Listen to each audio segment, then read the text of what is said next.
ભારત સરકારના જળ શક્તિ અભિયાન અંતર્ગત કેચ ધ રેઇન 2025ના આજના કાર્યક્રમમાં આપણી સૌની સાથે મંચ ઉપર ઉપસ્થિત પ્રદેશના યશસ્વી અધ્યક્ષ અને કેન્દ્રીય મંત્રી શ્રી સી.આર. પાટીલજી, ગુજરાત વિધાનસભાના અધ્યક્ષ માન્ય શ્રી શંકરભાઈ ચૌધરી, મારા સાથી મંત્રી શ્રી બળવંતસિંહ રાજપૂત, શ્રી હર્ષભાઈ સંઘવી, લોકસભાના સાંસદ શ્રી ભરતસિંહ ડાભી, રાજ્યસભાના સાંસદ શ્રી બાબુભાઈ દેસાઈ, મારા સાથી ધારાસભ્યશ્રીઓ શ્રી કેસાજી ઠાકોર, શ્રી સ્વરૂપજી ઠાકોર, શ્રી માવજીભાઈ દેસાઈ, શ્રી અનિકેતભાઈ ઠાકર, જિલ્લા ભાજપના પ્રમુખ શ્રી કીર્તિસિંહ વાઘેલા, પૂર્વ સાંસદ શ્રી પરબતભાઈ પટેલ, શ્રી હરિભાઈ ચૌધરી, શ્રી દિનેશભાઈ અનાવાડિયા તથા રેખાબેન ચૌધરી, ભારત સરકારના સંયુક્ત સચિવશ્રી, સર્વ અધિકારીશ્રીઓ, આમંત્રિત સૌ મહેમાનો, પ્રેસ મીડિયાના મિત્રો, સૌને મારા નમસ્કાર. હમણાં તો ઓપરેશન સિંદૂર અને ઓપરેશન સિંદૂરની જ્વલંત સફળતા માટે વિશ્વ નેતા અને યશસ્વી વડાપ્રધાન શ્રી નરેન્દ્રભાઈ મોદી સાહેબ તથા દેશના સૈન્યના સૌ જવાનોને આપણા સૌ વતી ખૂબ ખૂબ અભિનંદન પાઠવું છું. તિરંગો લહેરાઈ શકાય એની અંદર આપણે તિરંગો લહેરાઈને બધાને અભિનંદન પાઠવીએ.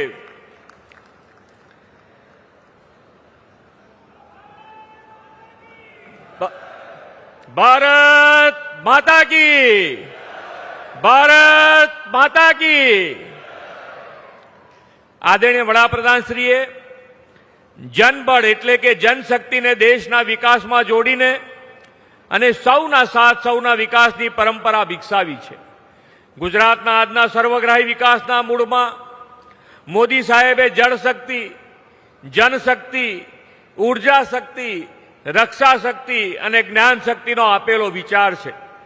આપણે તેમના નેતૃત્વમાં રક્ષા શક્તિની સજ્જતા અને શૌર્યસભર સફળતા ઓપરેશન સિંદૂરથી જોઈ છે. આજનો અવસર તેમના દિશા દર્શનમાં જનશક્તિને જળ શક્તિ સાથે જોડીને ભવિષ્યની જળ સુરક્ષા સુનિશ્ચિત કરવાનો છે. વડાપ્રધાનશ્રી હંમેશા કહે છે કે પાણી એ વિકાસની પહેલી શરત છે. શ્રી નરેન્દ્રભાઈએ જ્યારે મુખ્યમંત્રી પદ સંભાળ્યું ત્યારે ગુજરાતમાં ન તો પૂરતી વીજળી કે ન તો પૂરતું પાણી, આપત્તિને અવસરમાં અને પડકારોને તકમાં પલટાવવાનું સામર્થ્ય શ્રી નરેન્દ્રભાઈએ આપણને સૌને એમાં કેળવ્યું છે.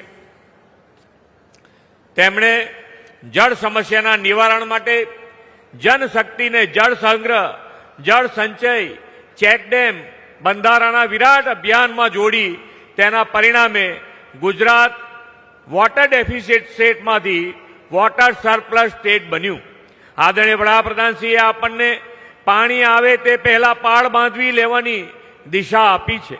સમગ્ર દેશમાં ભૂગર્ભ જળ તળ ઊંચા લાવી શકાય તેવા ઉમદા હેતુથી વડાપ્રધાનશ્રીએ 2019માં રાષ્ટ્રવ્યાપી જળશક્તિ અભિયાનનો પ્રારંભ કરાવ્યો છે અને જળશક્તિ મંત્રાલય પણ ગુજરાતના આપણા સાંસદ અને પ્રદેશના અધ્યક્ષ શ્રી પાટીલજીને સોંપ્યું છે અને વડાપ્રધાનશ્રીના માર્ગદર્શનમાં તેમણે દેશભરમાં આ જન ભાગીદારી સાથે આ આંદોલનની શરૂઆત કરી અને આગળ વધી રહ્યા છે. આજનો આ કાર્યક્રમ આપણા જળ સંચયના પ્રયાસો વધુ વેગવાન બનાવવાનો કાર્યક્રમ છે. બનાસકાંઠામાં ભૂગર્ભ જળ તળ ઊંચા લાવવા રાજ્ય સરકારે લગભગ 50,000 રિચાર્જ કુવા બનાવવાનું આયોજન હાથ ધર્યું છે. એમાં બનાસ ડેરીના સહયોગથી 25,000 રિચાર્જ કુવા બનવાના છે. બનાસ ડેરીના આ પ્રતિબદ્ધતા માટે શ્રી આદરણીય શંકરભાઈનો આપણા સૌ વતી ખૂબ ખૂબ અભિનંદન પાઠવું છું. આદરણીય શ્રી મોદી સાહેબે સીમાનું પાણી સીમમાં, ગામનું પાણી ગામમાં તેવા મંત્ર આપીને રાજ્યમાં તમામ સ્તરે જળ સંચયના કામો જન ભાગીદારીથી શરૂ કરાવ્યા હતા. ચોમાસામાં વહી જતા પાણીને અટકાવીને પાણીને જમીનમાં ઉતારીને ભૂગર્ભ જળસ્તર ઊંચા લાવવા, સિંચાઈ વ્યવસ્થા વધુ સુદૃઢ કરવા, ખેત ઉત્પાદનમાં વધારો કરવાના મુખ્ય ઉદ્દેશ સાથે આપણે ગોવા રિચાર્જ નિર્માણ માટેનું અભિયાન શરૂ કર્યું છે.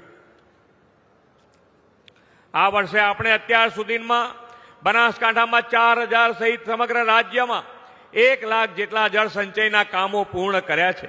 આદરણીય વડાપ્રધાનશ્રીની જળ સંરક્ષણ અને જળ સંવર્ધનની દિશામાં વિઝનરી પહેલથી પહેલા ગુજરાત અને હવે આખા દેશમાં એક નવી જનજાગૃતિ માન્ય પાટીલજીના નેતૃત્વમાં આવી રહી છે.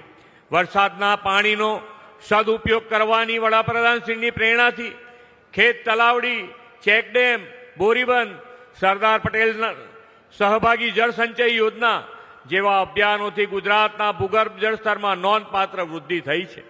જળ સંરક્ષણ, જળ સંચય એ તો આપણી સાંસ્કૃતિક ચેતના છે.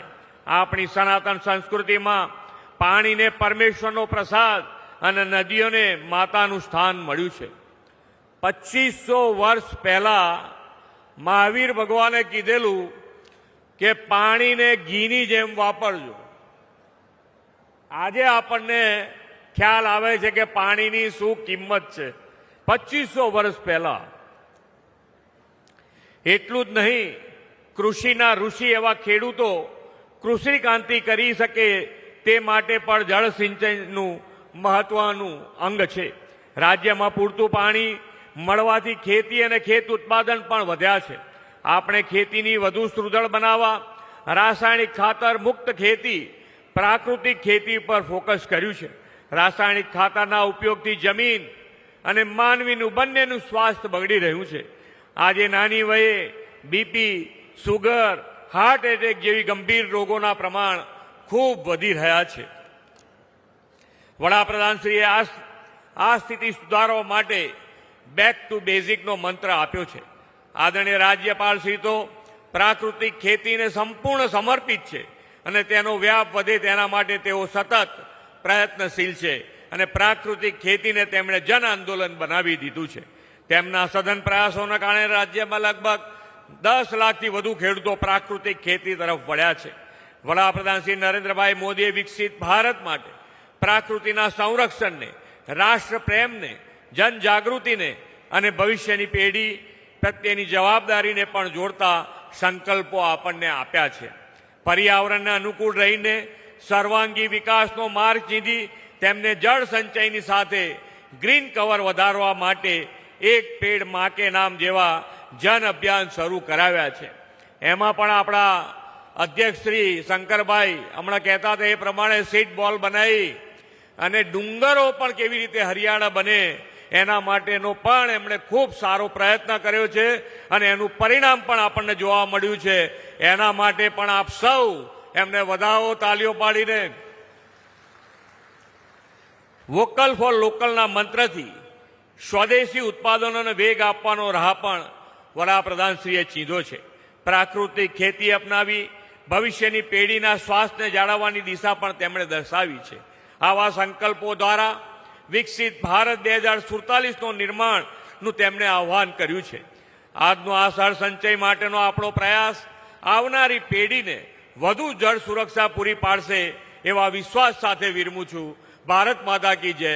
વંદે માતરમ. જય જય ગરવી ગુજરાત.